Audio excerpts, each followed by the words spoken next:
At 67, when the cameras slowed and the applause softened, Tom Selleck found himself standing alone with a truth he had spent a lifetime avoiding.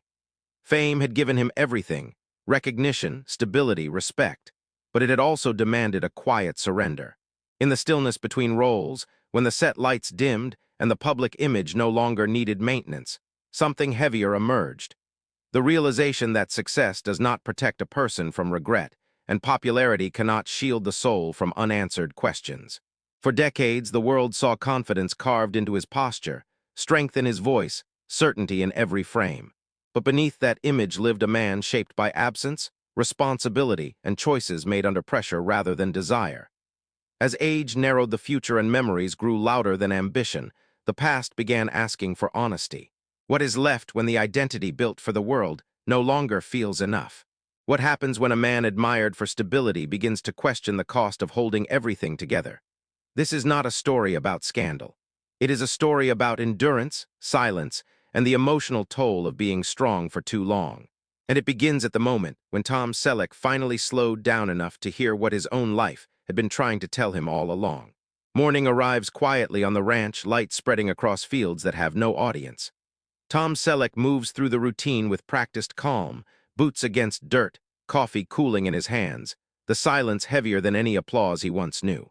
In these later years, fame feels distant, almost theoretical, while time presses close, intimate, and unavoidable. The world still recognizes his face, but here, far from cameras, recognition offers no guidance for what comes next. Outwardly, his life appears complete. Decades of work sit behind him like finished chapters, successful, respected, unmarred by scandal. Yet beneath that stability lives an unease he rarely names. Aging has altered the rhythm of his thoughts, replacing urgency with reflection, and reflection with questions he once outran. The smile that carried him through interviews and sets now feels heavier, as though it has been holding something back for too long. As the days slow, memory begins to fill the space ambition once occupied. Moments surface without invitation. Family gatherings missed for distant sets, conversations postponed until after this project. Desires quietly folded away in the name of responsibility. He understands now that dependability came with a cost. Being the steady one meant rarely asking for steadiness in return. The realization does not arrive dramatically. It settles in, persistent, like a low ache. In the evenings, when light fades and the house grows still, the internal dialogue grows louder. He wonders who he might have been if he had chosen differently, if he had risked uncertainty instead of maintaining control. There is fear in these thoughts, not of failure but of emptiness. Slowing down removes the noise that once protected him, and in that silence he senses the possibility that achievement may not equal fulfillment. Opportunities still come, scripts offered with respect and expectation, but hesitation now precedes acceptance. He weighs each role carefully, not for prestige, but for meaning, aware that time no longer feels renewable. Even in familiar rooms, surrounded by comfort, isolation slips in quietly. The admiration of millions cannot accompany him into these private reckonings. What emerges is a troubling clarity. The calm life he built, the balance earned through discipline and restraint, may also have delayed necessary questions. Strength became habit, silence became armor, and vulnerability remained unexplored. This awareness lingers unresolved, suspended between gratitude and regret. He senses that understanding cannot be postponed indefinitely, that time, once generous, now measures choices differently. The question forming beneath the surface refuses to disappear: whether the life he protected so carefully also protected him from himself. Tomorrow will not wait forever, and neither will his past. The story moves backward into quieter rooms, where voices were measured and emotions carefully managed. Childhood unfolds not as chaos, but as control. Suburban streets, orderly homes, routines that valued discipline over disclosure. From an early age, Tom Selleck learned that stability was something you maintained, not something you questioned. There was comfort in structure, but also an unspoken rule. Feelings were to be handled privately, if at all. Responsibility arrived early, settling into him before he fully understood what it meant to carry it. Loss and expectation intertwined subtly, shaping a young boy who sensed that reliability earned approval, while vulnerability invited uncertainty. He learned to observe more than speak, to steady himself rather than ask for reassurance. In those formative years, strength was not celebrated loudly, but it was required consistently. Psychologically, this environment carved an internal compass that always pointed toward control. Uncertainty felt dangerous, composure felt safe. When doubt surfaced, it was quietly dismissed in favor of doing what was expected. The narrator lingers on these moments, small decisions that seemed insignificant at the time, yet slowly narrowed the future. Dreams were filtered through practicality, ambition tempered by responsibility. Risk became something to admire in others, not something to pursue personally. As adolescence approached, these patterns hardened. The young man emerging understood that being dependable brought stability, even admiration. He became the one who could be counted on, the one who did not falter under pressure. But beneath that reliability lived unasked questions. What parts of himself were being postponed? What emotions were being contained rather than explored? The chapter reveals how this early discipline later transformed into a public persona admired for its steadiness. The same traits that built success also built distance. Emotional openness felt unfamiliar, almost unnecessary as long as performance remained intact. Relationships, even early ones, reflected this dynamic, supportive yet restrained, present yet guarded. Foreshadowing emerges quietly. The narrator hints that these early choices would echo into adulthood, repeating in career paths chosen for security, and connections maintained without full emotional exposure. The young Selleck does not yet see this pattern, but it is already forming, subtle and persistent. The chapter closes on an unresolved tension. Was dependability a conscious decision, or a survival instinct shaped by circumstance? And if it was the latter, what would happen when that instinct was no longer required, but still firmly in control? The question lingers, unanswered, waiting for a future moment when strength alone might no longer be enough. Success arrives not as a single moment, but as a steady acceleration. Sets grow larger, schedules tighten, and Tom Selleck's presence begins to carry meaning beyond the roles themselves. Television lights frame him as certainty personified, confident posture, composed voice, an image that resonates deeply with a culture hungry for reliability. To the public, he represents something solid, reassuring, almost timeless. Behind the image, however, the weight of consistency begins to press inward. The settings shift rapidly now. Crowded studios, controlled interviews, brief moments between takes where silence feels louder than dialogue. Admiration follows him everywhere, yet offers little shelter. Each appearance reinforces expectations, narrowing the space in which he can change or question himself. The emotional conflict deepens quietly. Recognition does not bring relief, it brings responsibility to remain recognizable, dependable, unchanged. Psychologically, the strain lies in suppression. Doubt does not disappear under attention. It simply learns to wait. Fame magnifies every choice, making uncertainty feel dangerous. The narrator reveals how maintaining the image requires constant vigilance, a subtle performance that extends beyond the screen. There is little room for hesitation when the world expects confidence, little tolerance for vulnerability when admiration depends on strength. Loneliness grows not from isolation, but from repetition.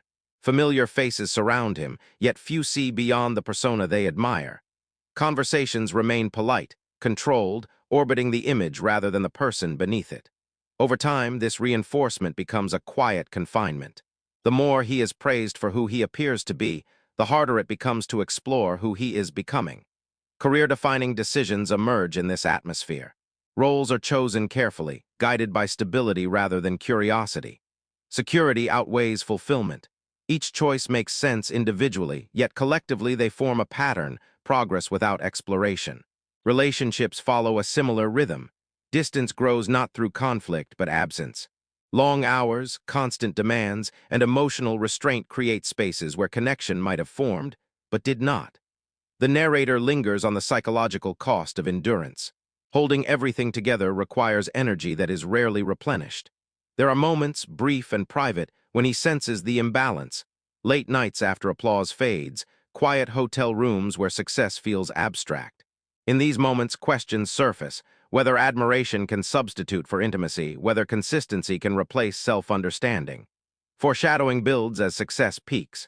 The world sees fulfillment, he feels postponement. Fame, once imagined as resolution, reveals itself as delay. It offers distraction, not answers.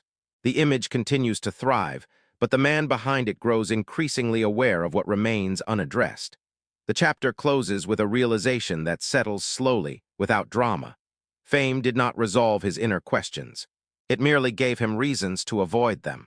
And as long as the spotlight remains, those questions will wait patiently, gathering weight, prepared to return when distraction finally loses its power. Momentum does not stop abruptly. It thins, it stretches. It leaves longer pauses where certainty once lived. For Tom Selleck, this shift arrives quietly, woven into aging sets and fewer calls, into days where anticipation is replaced by waiting. The environments feel familiar, yet altered, soundstages that seem larger now, silences between takes that linger. Time, once expansive and forgiving, begins to feel counted. The emotional conflict sharpens in these spaces. There is no dramatic fall, no public unraveling. Instead, there is the steady pressure of awareness. Each decision now carries weight not because it might fail, but because it might be final. The future no longer feels infinite, and the past grows louder in response. Reflection becomes unavoidable, arriving uninvited in moments meant for rest. Psychologically, fear and guilt begin to intertwine, fear of what remains undone. Guilt for what was postponed under the assumption that there would always be more time. The narrator moves through sleepless nights where the mind refuses stillness, replaying choices with a clarity that only distance allows. Questions surface slowly, deliberately. Whether emotional restraint protected him or deprived him, whether dependability came at the expense of intimacy. Silence, once a refuge, reveals its cost. It kept him composed, respected, admired, but it also kept others at a distance. The realization is not accusatory, it is sobering. Emotional distance has consequences that do not announce themselves until the momentum fades. Relationships remembered now feel incomplete, not broken, but unresolved. The absence of conflict did not mean the presence of connection. In these later years, the image he maintained so carefully begins to feel heavier. Not false, but incomplete. Strength without introspection, he realizes, becomes a burden, an identity that demands preservation even when it no longer serves growth. The narrator lingers on moments of doubt during interviews, pauses before answering questions once delivered effortlessly. The composure remains, but the certainty behind it has softened. There are scenes of solitude that feel almost ceremonial, long drives without destination, rooms filled with awards that now function more as reminders than validation. In these moments, he confronts the possibility that success may have been defined too narrowly. That achievement, while real, may not account for emotional depth or personal honesty. The emotional climax arrives quietly without spectacle. It is an acknowledgement rather than a collapse. He understands that continuing as before is a choice, not an obligation. Protecting the image has always been within his control, but so is redefining what matters now. The recognition does not provide immediate clarity. It opens a space where clarity might eventually form. The chapter builds toward a single, unresolved decision: to continue carrying the familiar weight of expectation, or to risk reshaping success into something more personal, less visible, but more truthful. The narrator leaves him at this threshold, aware that time will not pause for deliberation. The question is no longer whether change is possible, but whether he is willing to face what change might reveal when the silence finally gives way. The final chapter unfolds in spaces untouched by performance. Rooms where the noise has receded, where no one is waiting for a line to be delivered or an image to be upheld.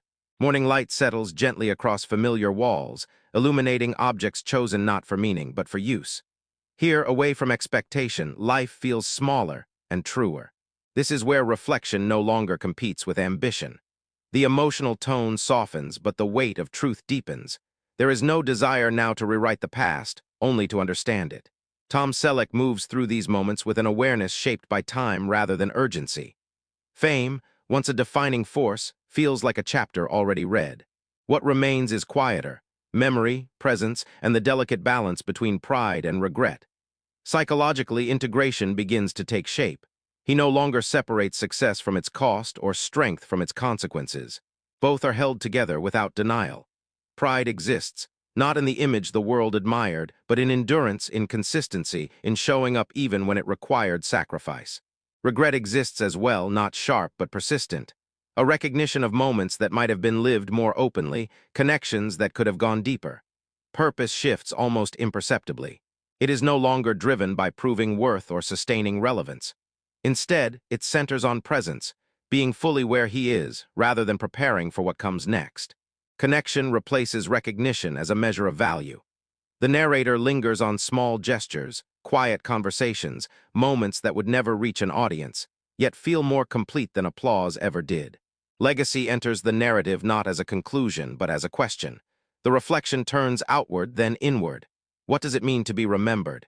The narrator reframes it gently, not as the volume of praise, nor the permanence of an image, but as the honesty with which a life was inhabited. Fame fades in importance, while authenticity grows heavier with meaning. Foreshadowing resolves into clarity. The choices made, the silences kept, the strength maintained, all of it leads here, not to redemption, but to acceptance. There is peace in understanding that a life does not need to be perfect to be complete, only honest. The chapter closes without resolution, deliberately unfinished. The world will remember the image it admired for decades. The question that remains belongs only to him. When the applause is gone and the roles are finished, will the man behind the image finally feel seen by himself?